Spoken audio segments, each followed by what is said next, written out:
nobody comes into the space going, "Oh, if I could just fail one more time." We want to be successful. And especially a lot of the projects that we're considering with respect to making our assets more efficient, they're not cheap. And so it's kind of understanding where everything is and how you can finance that takes away a little of the paralysis of, do we do it? Do we not do it? How do we do it? And I think that that's really exciting. Hello, everyone. Welcome to another episode of the Future of Commercial Real Estate Sustainability. Today, I'm speaking with Mary Nitschke, Chief Sustainability Officer at GreenT Climate Software. Mary, thank you so much for joining me today. Thank you so much for having me. I'm excited. I'm excited to have you. I know this is going to be a great conversation. We were just chatting before this. The work you're doing in the market is really exciting, and I'm excited to hear your take on it. Awesome. You've helped a number of organizations transform their sustainability programs in your career. Can you share a story on one of the most impactful changes you've seen that drove both environmental and financial results? I think my biggest, so I'll put this in the category of biggest wins because it's one of those things of, oh my gosh. I think my biggest win had to do with a multifamily property in California that had a compactor and no recycling. And so we looked at this thing, and the facilities person had to manually run it because it was the old type. And so I found a scrapper who would take that compactor away and give me $250 for the material. Because we took the compactor out, there's always that mechanical component. Once we got rid of that, we suddenly had room for a trash bin and a recycling bin, which suddenly overnight, we had 50% diversion at the property. The residents went wild because they'd been wanting recycling. Trash costs were reduced by 60%, which made my asset manager very, very happy. And the city was so excited about the revolutionary way that we approached recycling and diversion that they gave us a trophy. So I think that was the biggest, funnest win. But I've seen a lot of changes within the industry, and there have been a lot of big wins. But I think that's the ones that's the funnest for me because it was that people, planet, profit, and trophy. You can tell this is a sustainability podcast because we're excited about this topic of trash. I'm very trashy. It's going to come up again. It'll get real. In your work at GreenT, multifamily is a big focus of yours. What are the issues unique to multifamily versus other commercial real estate when it comes to sustainable investing and pursuing net zero? Oh my gosh. Thank you for talking about multifamily because for my entire career, and I've been in this space for almost 25 years now, have been wildly unpopular for most of that tenure. And the challenges around multifamily, which is has been treated like the red-headed stepchild of commercial real estate and residential family in terms of all things commodity and utility. It doesn't behave like either space. Some of the challenges that we see in multifamily that are exclusive to that space is you can have a building that has 250 units in it, which means that you have 251 energy meters instead of one. Mm-hmm. Additionally, instead of one tenant that you have to get a green lease for, you have 250, and the lease terms can be different. So these are all these different variables coming in that make capturing the data to understand what's happening and motivating behavior changes. It makes it ridiculously complex. For most of the market, we can't even see 70% of the consumption within the building because of these challenges in construction and the aggregation and obtaining that data. So I think those are some of the big challenges around that data capture. And I'm a big fan of superheroes, monster movies, and Hellboy has the best line ever, which is, "In the absence of light, darkness prevails." And multifamily has been in darkness in terms of how our communities consume utilities. So we don't know how to manage that sustainability. Does that make sense? It makes a lot of sense. How is technology helping to address some of those issues? Well, there's a couple things. So technology. There's a lot of technology out there right now that's pulling in that consumptive data at the building level. Some of it is still priced a little bit high for most of the operators to do utilize on an entire portfolio basis. So that's one component. The other, there's other technologies out there that is aggregating the consumptive data to pull it in. And I'm now starting to see some AI, which is super cool, that will model what that whole building data potentially looks like. So even though it's an assumption, and when you assume, what happens to you and me, but that technology at least gets you closer to the idea of how your building is performing.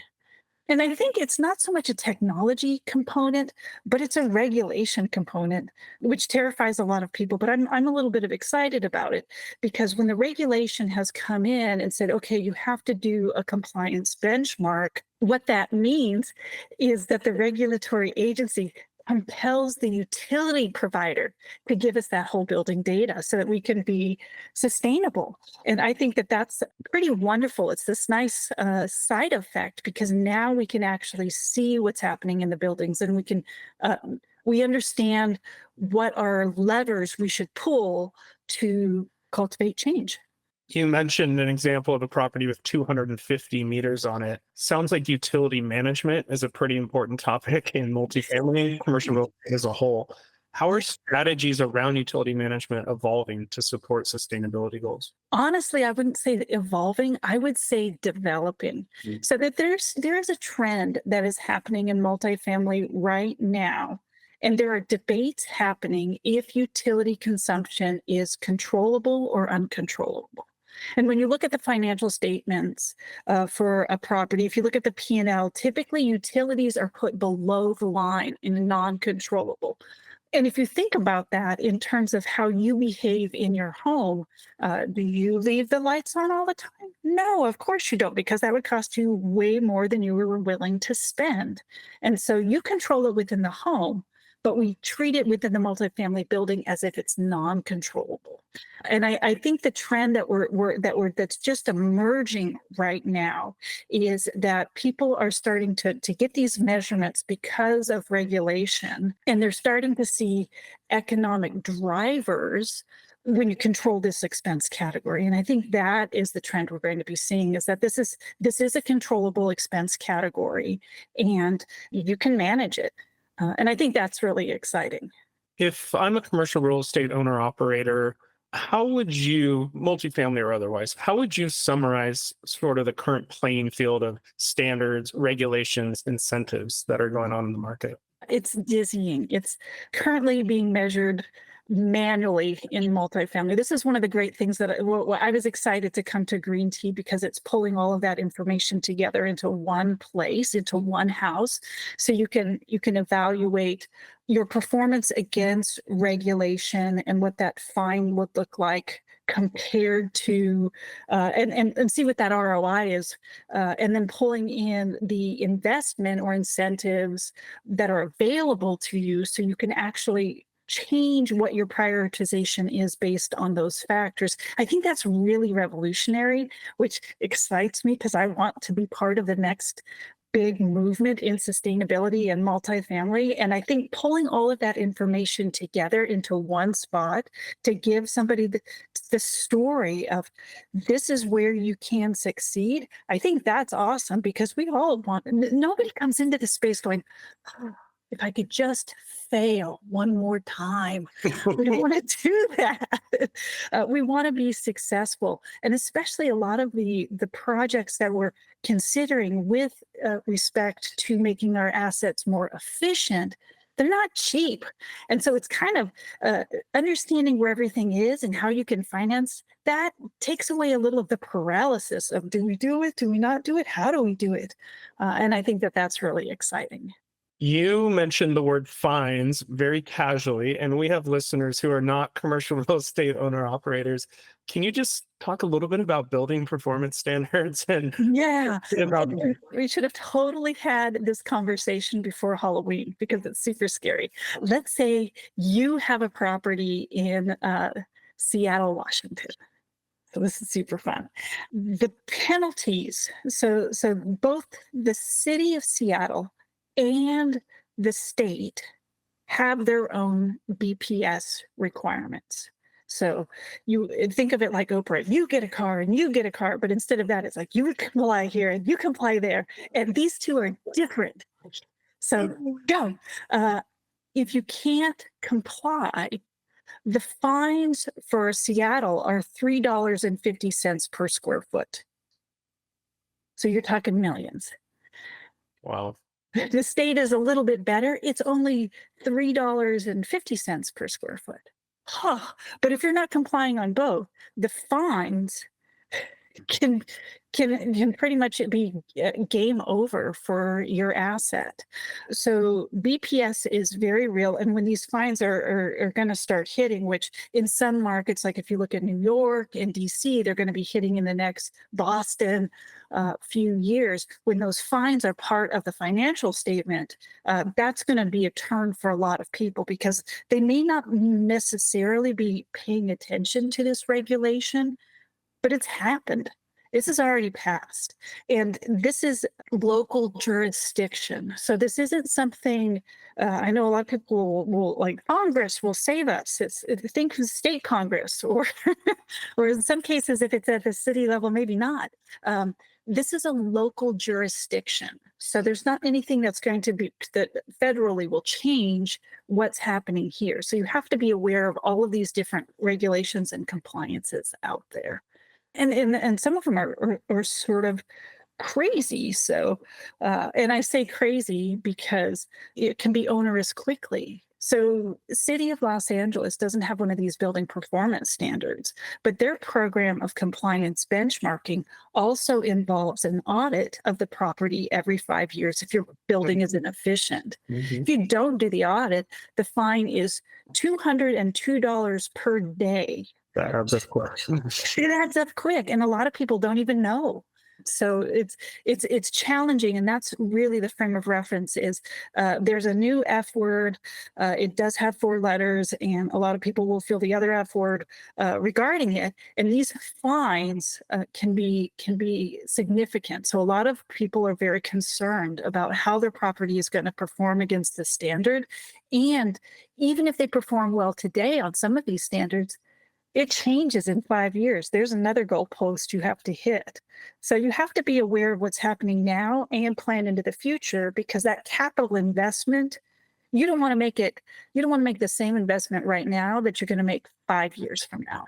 How have you seen the net zero movement transform commercial real estate since your 2016 predictions? Well, so in 2016, it's fun you bring this up. So in 2016, at a big conference at NMHC, I presented on coming soon to a code near you, net zero. And I was pretty much chased out of that room like Frankenstein's monster. It was like pitchforks and torches, and I made no friends. And I did have one person very kindly tell me that I was full of it. I didn't see the pandemic coming in because I said this is going to really become a trend in 2020. The pandemic really kind of kicked the can down the road, and now we're seeing it. We're seeing it in Green Building Code in California, and it's heavily integrated into these BPS standards and goals to become net zero. What we are seeing because of it. So before it was, no, it's not going to happen. Now it's, oh, it is going to happen. I think the next understanding that people are going to take on, which I'm very excited about, is our components within the unit. We don't need gas to be good. So it's been something that I've championed against, is getting rid of the gas ranges in multifamily, because frankly, if they're not balanced correctly, and if they're not clean enough, they can emit a substantial amount of carbon monoxide, and the residents don't know. And it's not enough to set off the sensors that exist within the units, because those sensors are set to a threshold of, you're going to die in 20 minutes unless you get out when you hear this siren. the math is pretty simple. For every minute that you spend in a room with that gas emitting from the stove at that low level is a minute coming off of the end of your life. So we're getting rid of these is going to be awesome.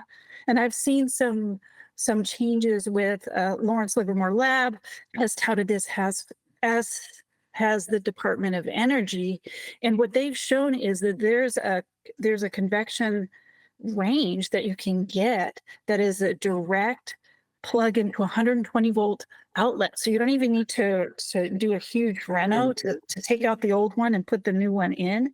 And these units actually have a little battery in them. So even if your building loses power, your residents are still going to be able to cook for a couple of days. And that also changes the load on the panel. So I think technology is a huge part of going net zero. And I think we're going to start looking at it differently because we have to. But I think the benefit of this is we're going to see, similar to what we saw in standard commercial real estate when we integrated LEED into our building design, is we saw these higher rents for these highly efficient buildings. We're going to see that in multifamily, and I'm very excited about that. In fact, if you haven't seen it, Cushman Wakefield produced a study in 2023 where they compared their building stock of Class A conventional, certified LEED versus non-certified.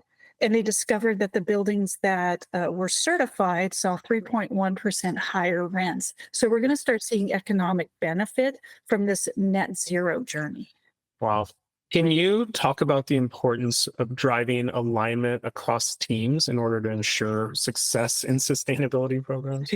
I'll give you a cautionary tale. So you have to have information that cascades down to all levels of your property team, or it will fail.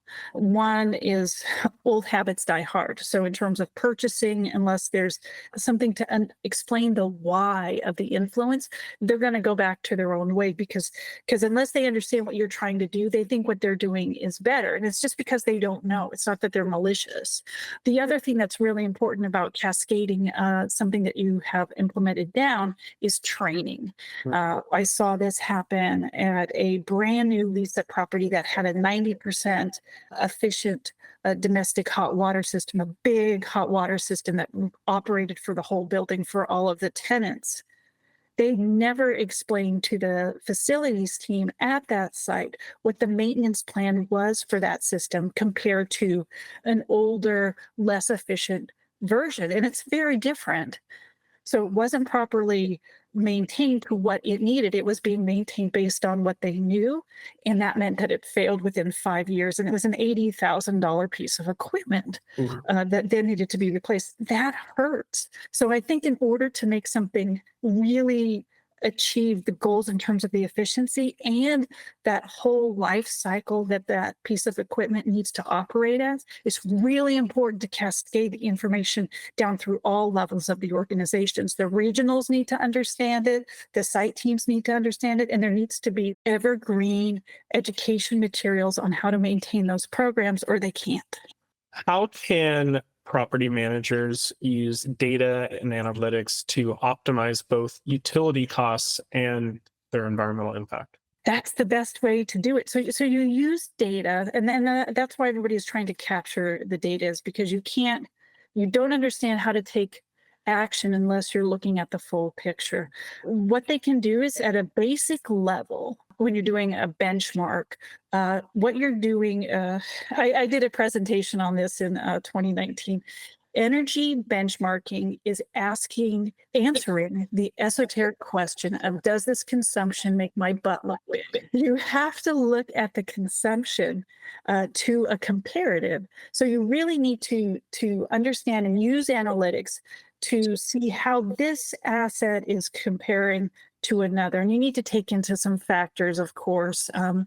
If you've got a garden style building and you're looking at water, don't compare it to a podium style that has no plant material whatsoever, because it's going to look weird. But when you do a like for like, and you can do it on cost per unit, you can do it cost per square foot. Take a look at some various factors. Look at where your rate is on that basis. Look at what your consumption is, and see what's driving the challenge, and then you can solution for it from there. I had a property that huge garden style community, and we looked at the water expense, and we were able to do a comparative of the in unit versus the outdoor, because they were separately metered. Mhm. And the property was performing in terms of resident consumption. It was doing just fine, but it was the outlier, the driver in the cost had to do with that irrigation. And so by using analytics, we were able to pretty quickly figure out, I was like, this is what I need to focus on in order to achieve my goal. Which sustainability regulations and building performance standards are having the biggest impact on commercial properties today? So right now, there are 13 building performance standards that have been approved and announced. And which ones are going to have the biggest impact is still sort of TBD.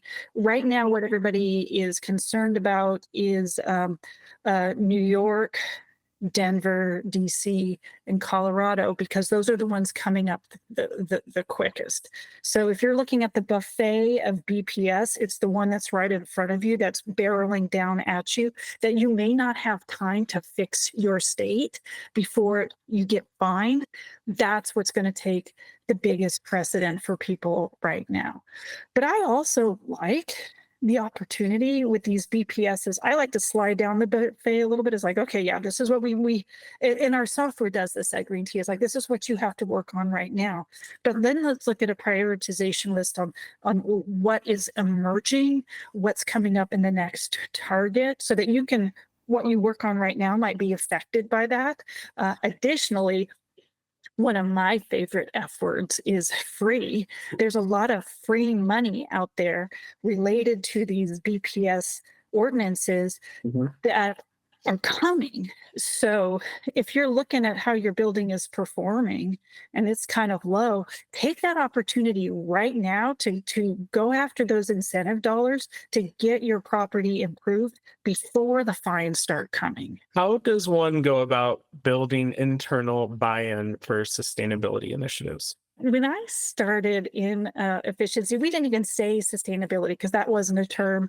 ESG, net zero had never come on the planet in 2001. It was efficiency. I went into our SVP of operations office and I'm like, I'd like to talk to you about saving water. And the gentleman looked at his wrist and went, oh my God, I'm late for a meeting. And we watched him scurry around the wall and out of his door. And I realized I just chased an SVP out of his office. And I think it was because I wasn't using the right language. We have to talk, when we're talking in sustainability, we have to really be prepared to have the conversation around terms that our listeners understand.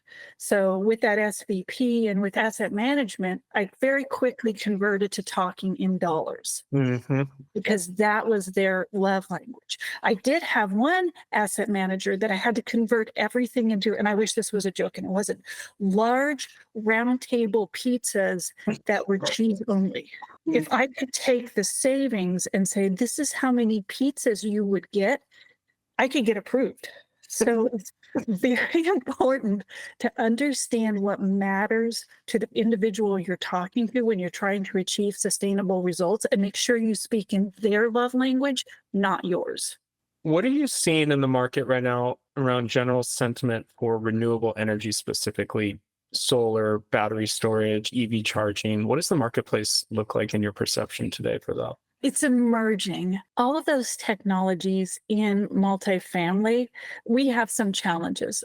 So first, solar, on-site solar becomes a little bit challenging because the payback can have a very long tail. Additionally, we may not even have the roof space to put enough solar on the roof to achieve any goals. We're just tears in the wind. So I see opportunities coming with these community solar programs where you can purchase renewable, get that to your building at a rate that's typically at or less than what the utility provider is charging. I see that as coming in as a huge benefit in this industry. But I love the ideas of the battery, and where I think the battery is going to become a big solution within multifamily. In addition, if you're in markets that have rolling blackouts and you haven't done solar with battery storage, you might want to take a look at that, and just for the resiliency of your asset. Mhm. Uh, but where I see batteries as also a huge factor is EV charging. I think what's going to get solutioned is right now in multifamily for existing real estate, we have panel limitations. Mhm. The current electrical setup within the building won't allow us to add the number of level 2 chargers that we need. Because when you think of level 2 charging, it's 240 volts. Think of it like adding an AC unit to a 2,000 square foot house in Fresno, California. So you need to be able to manage that load, right? Mhm. I think battery storage can help get us there, because what if we can, before the panel, we can do a storage so that we're not pulling in that same load off of that panel? I think it's going to mitigate some of the cost and improve the ROI on those charging stations. That's a really great idea. When it comes to measurement, what metrics should property managers track to demonstrate clear ROI around their sustainability initiatives? I personally am a big fan of cost, both in terms of the cost of the measure and also in terms of savings. Mhm. And I think the big trap, the thing you have to be careful of when you're looking at cost is, and this is just a little nerdy math thing, but you are talking to me, so I think you were prepared for it to get a little nerdy today. Look at your prior consumption and use the same rate that you're using when you're looking at the today consumption.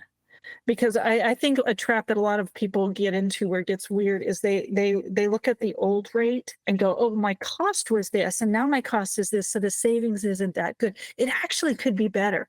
You have to look at it as you have to make the apples the same apple. Or if you've got a Fuji and a Granny Smith, you're like, why is this one so much sweeter? This one is so sour. So you have to make your apples the same and look at it that way, but then convert it to cost, because again, that's the language that we know, we're comfortable in.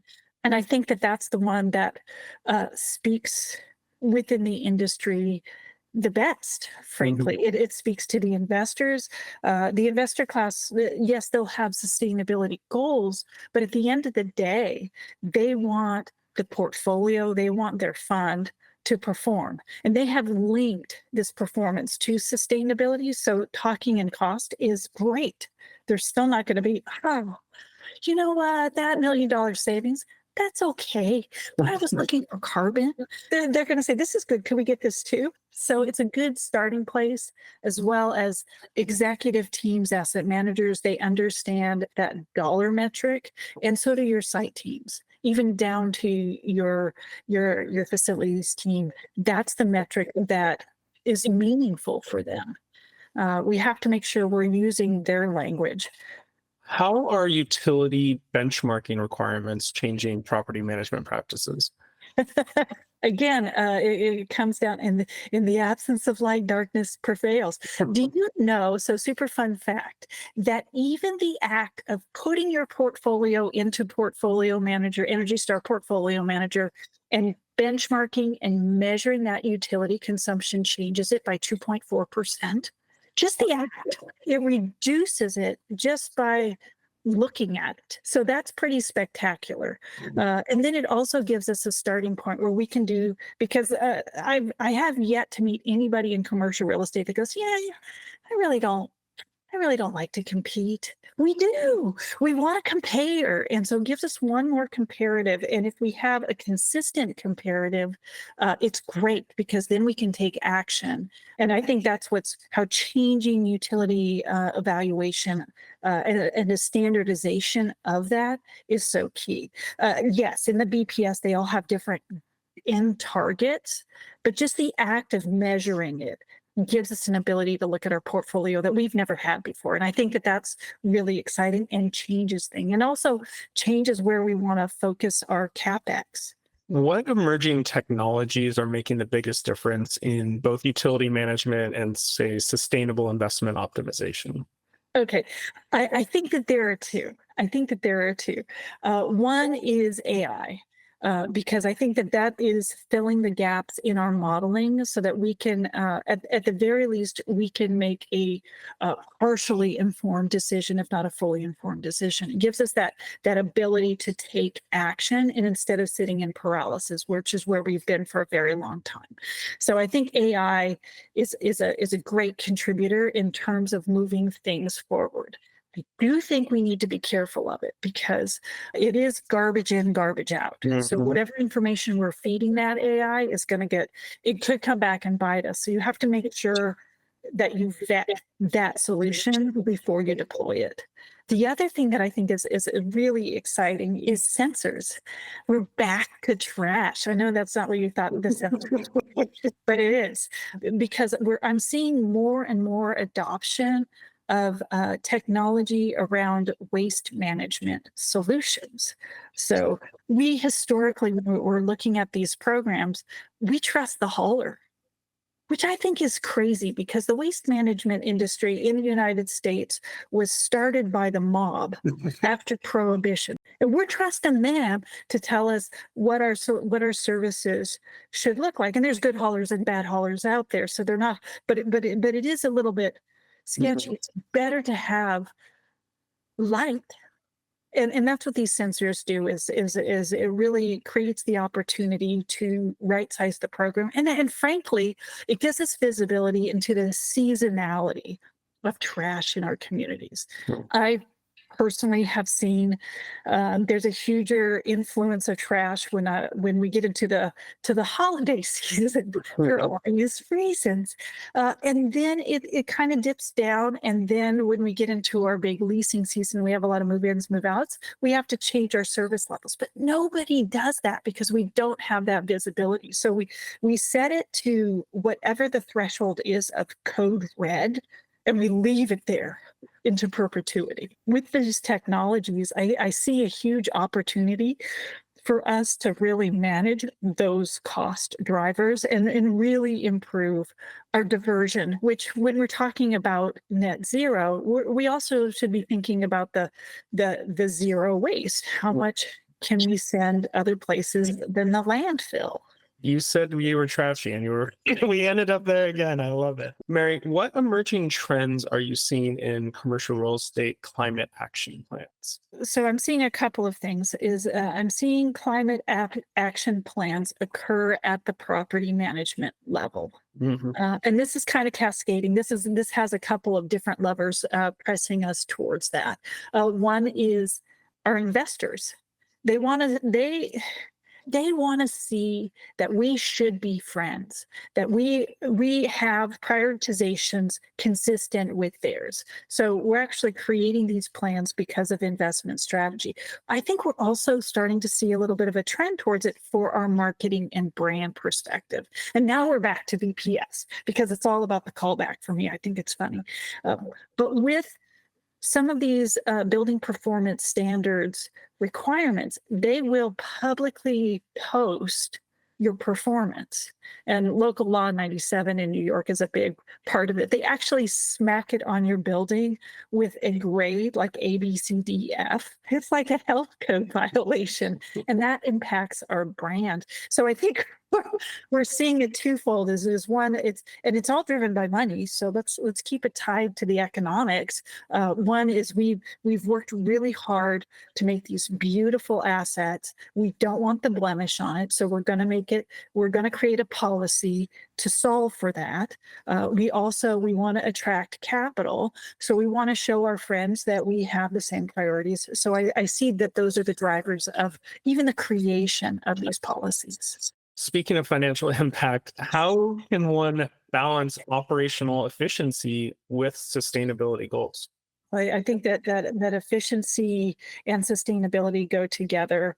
If you think of even the word sustainability, it comes from R&D.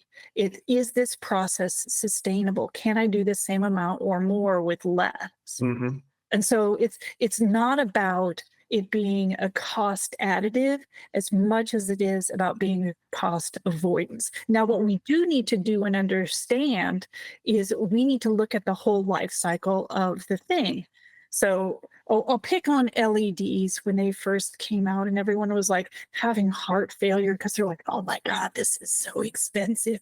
I can get this other bulb for $1 and this one's $4. It's terrible. But then you looked at how many of the other kind of bulb you had to buy to compare to the one, and suddenly, I mean, you have to look at it both ways when you're looking at the balance. Is take into consideration not just the cost avoidance today, but that long term cost avoidance. And I think that's the way to do it when you're looking at that balancing of your purchasing, your efficiency, and sustainability. What do you believe is the most overlooked opportunity today in building performance optimization? In terms of building performance optimization, I think the biggest thing that we are overlooking is the people who are in our buildings. Mhm. We think, oh, they don't care, but every survey that everybody has done shows that they do care. Bloomberg talks about renter preferences in millennials and in boomers. I think they just forgot Gen X, and how the majority of them as renters prefer sustainable product. We also have learned and seen that tenants in commercial buildings, they'll migrate to and pay more for the efficient building because they understand that affects their operating costs, and so that higher rent is offset by those utilities. But yet we ignore both of these groups when it comes to behavior. And so we're back to creating transparency, visibility, engagement, and community with the people within our buildings, and making sure that they understand how things work. I had a resident who, at a unit inspection, shared with me that her toilet was haunted. Asked her to explain this. She says periodically it just flushes, because she didn't understand that cultivated a leak. So there's a tremendous amount of education that needs to be done there. Additionally, there's education that needs to be happened with the teams within our communities. I've gone into corridors and hallways where a window has been left open by the cleaning crew to vent out the smell of the cleaning material, but nobody ever circled back to shut the window. That's a leak. So we have all of these low-hanging fruit behavioral opportunities, and I think that's the biggest miss, because these are all people who care. They just don't know. Post-election, are you anticipating any significant changes in regulations, standards, incentives, otherwise? No, I'm not. People are probably like, did she eat paint chips as a child? What's wrong with her? But if we look back historically, the last time we had a conservative president, that's when BPS emerged. All of the building performance standards that we're seeing are happening at the local jurisdiction, at the state or lower.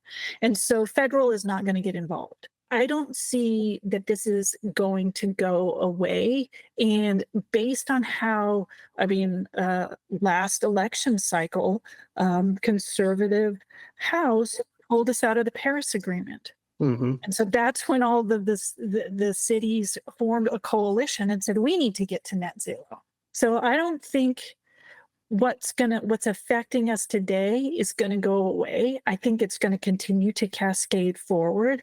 I think consumer demand is going to continue to move this forward. And so I don't see the outcome of the elections affecting commercial real estate in this huge magnitude. Additionally, let's talk about the Inflation Reduction Act. There are so many states, and it doesn't matter what color the state is. There are so many states who have applied for and obtained those funds that program is in a position it cannot be dismantled for 5 years. Wow. So it's not going away. So the incentives aren't going to change, and the regulation isn't going to be affected by what happens in Washington. Based on your experience with both public and private sector sustainability initiatives, what's the one change that would most accelerate CRE's path to net zero, in your opinion? There's so many little things. It's like Benjamin Franklin has this quote, "With little strokes fell great oaks," and that's sort of how the path to net zero is formed. I don't think there's a big catalytic thing that's going to happen to get to net zero unless the entire grid shuts down in some post-apocalyptic event. So I think it is a steady progression that we're on, and I don't think it stops moving to get to net zero. I think some of the game changers are going to be that tenant engagement component, and I think, and I misspeak when I say resident, because I think it also occurs in commercial. We have commercial buildings today that have a single tenant, and this is an opportunity for green lease and communication and understanding of consumptive behavior. And I think that we need to just embrace that it is time to engage with our tenants in multifamily as well, so that they understand how they affect things, because they care. All the data points to them caring. So I think that that's the biggest movement, is that communication and that sense of community within the property. And I'll also include and throw into that soup, I'll throw in the site teams as well. They need to understand. If you throw on your prognosticator cap for a moment, what is one prediction you have for the future of commercial real estate sustainability?